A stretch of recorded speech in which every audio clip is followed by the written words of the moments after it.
Hello, good morning, good afternoon, good evening from wherever you might be joining, and welcome to our webinar, AI for Nonprofits in Salesforce, Practical First Steps to Get Started.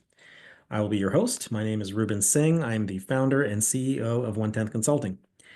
For those not familiar with OneTenth, we are a Salesforce consulting partner. We work exclusively with nonprofits with a sub-focus in the social justice space. At OneTenth, we take a unique approach to implementation, focusing on defining impact first, whatever that impact might be, whether it's advocacy, resource mobilization, capacity building. We work closely with our organizations to understand what that impact is, and we ultimately build the technology solution around that. We accomplish this through our three lines of business: end-to-end Salesforce implementations, managed services, and strategic services. Now, for today's webinar, our topic is AI for Nonprofits in Salesforce, Practical First Steps to Get Started. You might be asking yourself, who is the right audience for this webinar? In our opinion, frankly, anyone who touches Salesforce at your organization can benefit from this. When it comes to AI technology, organizations need their leadership to see, how can AI support our strategic data needs? As users, you have to ask, what can help me save time?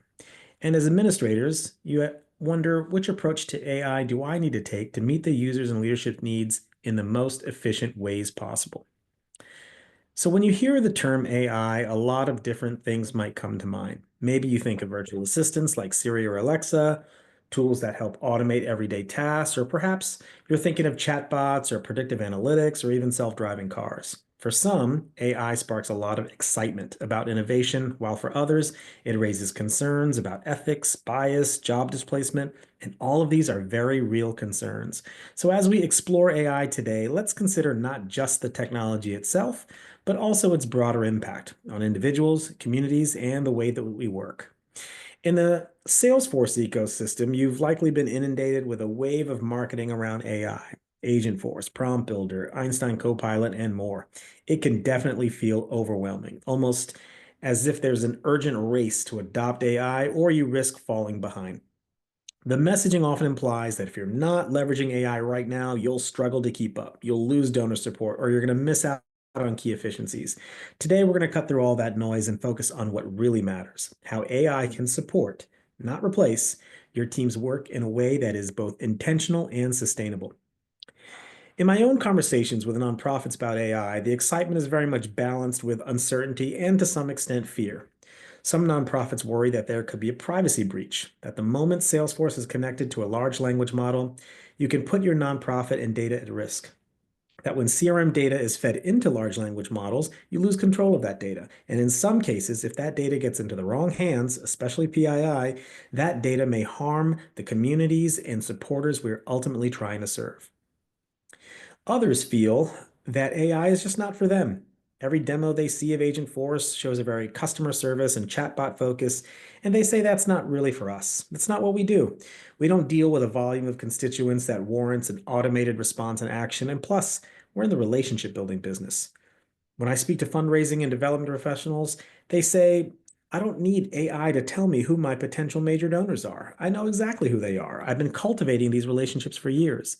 What kind of major gift officer would I be if I didn't know them? So culturally, this is not a fit for our organization.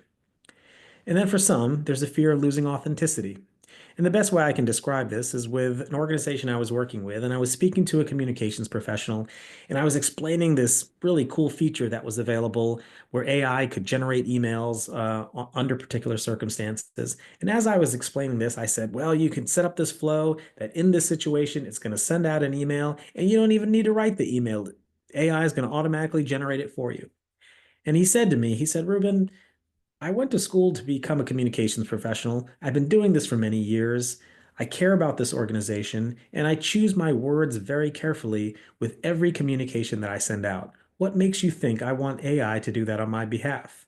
And that was a real eye-opening conversation for me, and it really made me think about, even though as exciting as AI is, it has to fit the culture of the organization, and it cannot risk losing the authenticity of the folks who are sending out the communication in the first place. So the question is, how do you feel? Do you feel excited about AI, skeptical, concerned, overwhelmed, maybe a little bit of everything? Well, our first thought is, let's take a step back. While AI presents a lot of exciting opportunities, It's not about chasing trends. It's about making thoughtful, strategic decisions that align with your organization's mission and capacity.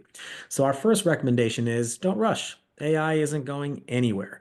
Don't feel that you have to immediately place it in your timeline. Yes, AI adoption should absolutely be on your timeline, but it doesn't need to come right away. The landscape is evolving, and you can ultimately adopt AI for your nonprofit whenever it makes sense.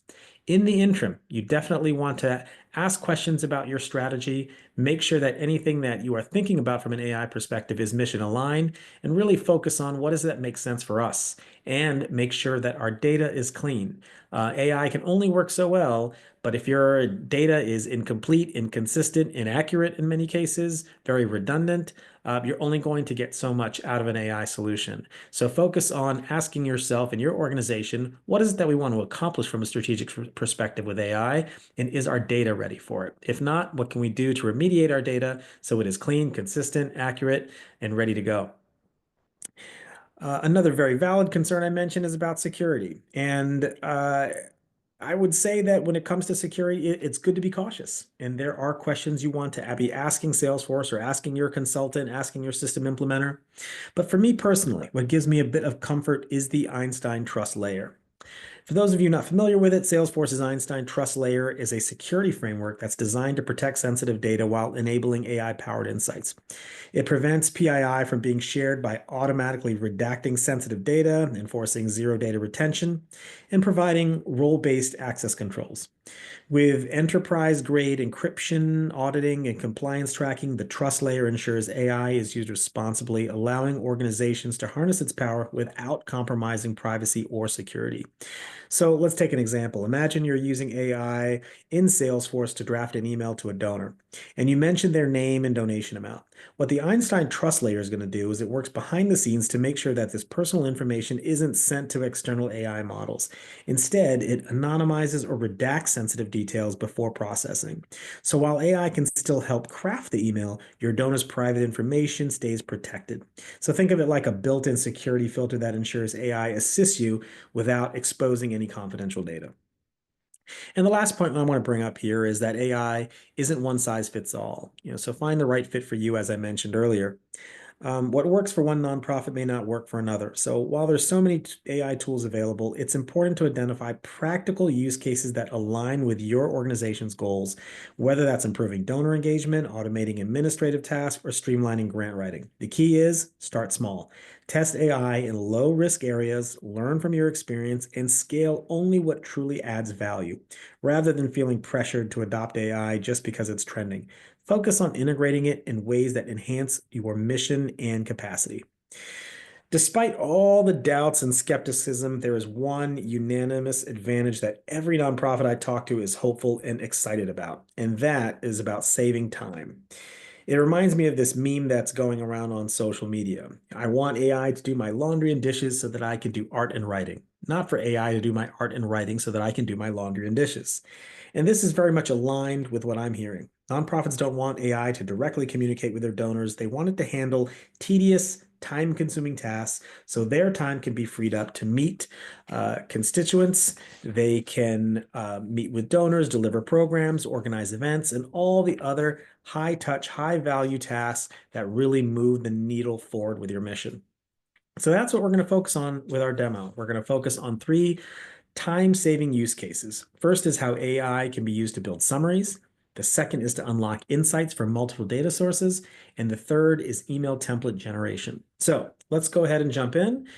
For the purpose of our demo, we're going to use this fictitious nonprofit here. Let's assume it is a human services nonprofit dedicated to empowering individuals facing economic hardship, housing instability, and other life challenges.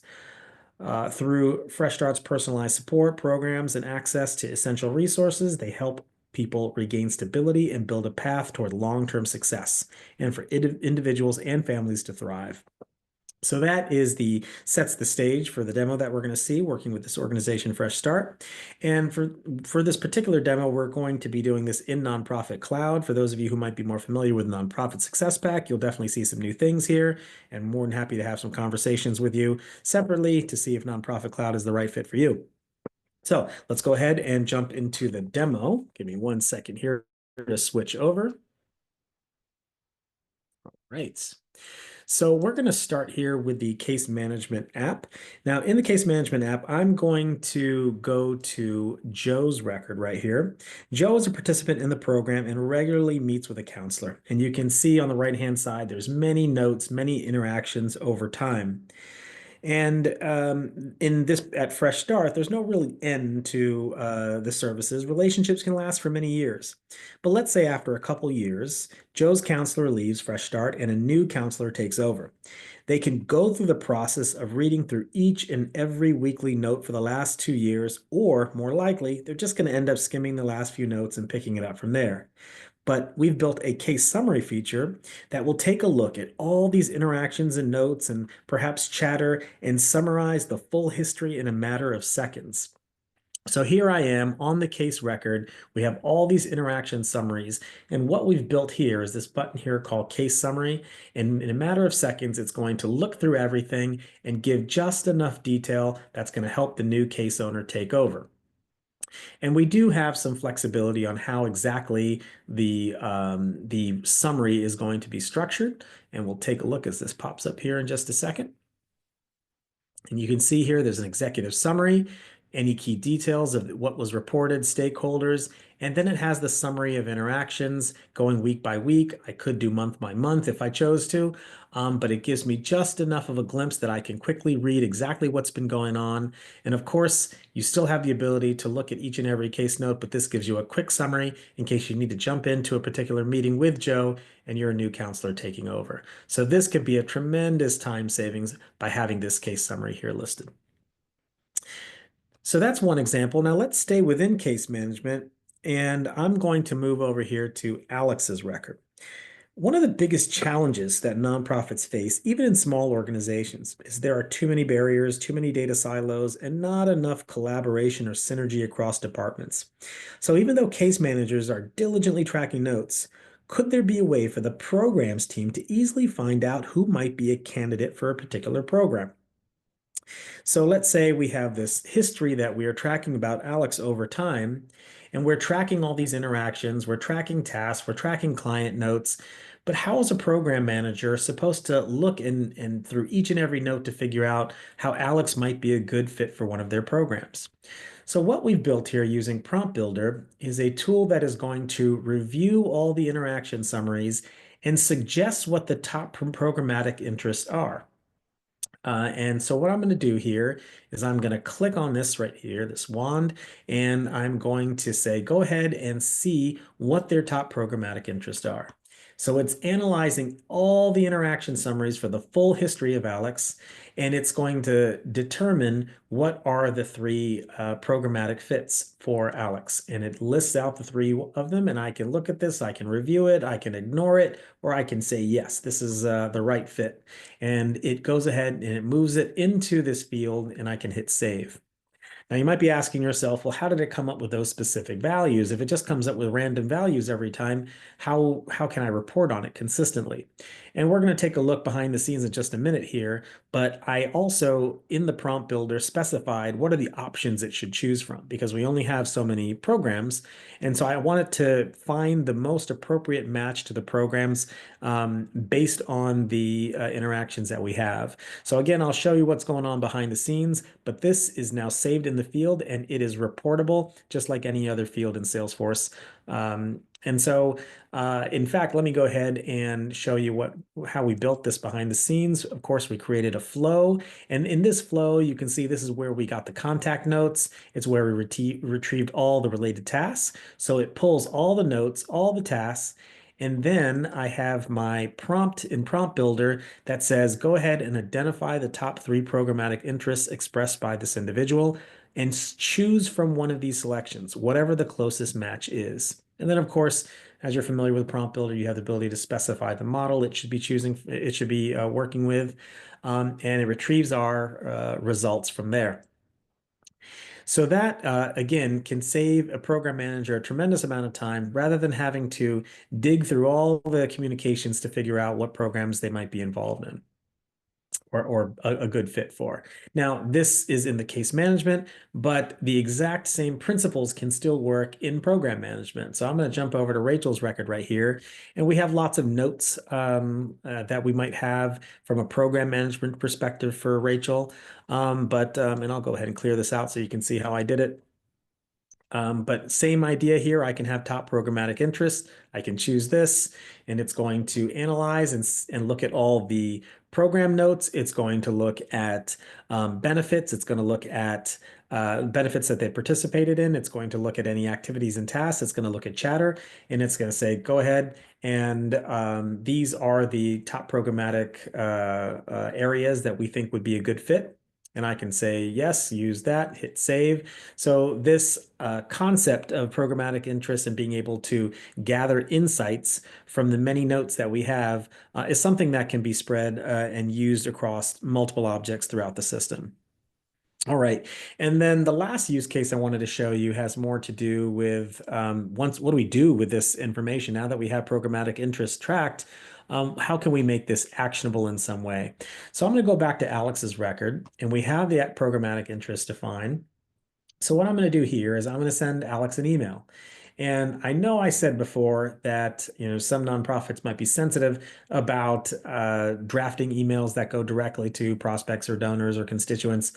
But templates, creating just the initial part of the email, a template could actually save a tremendous amount of time with the idea that those templates can be tailored for particular messaging.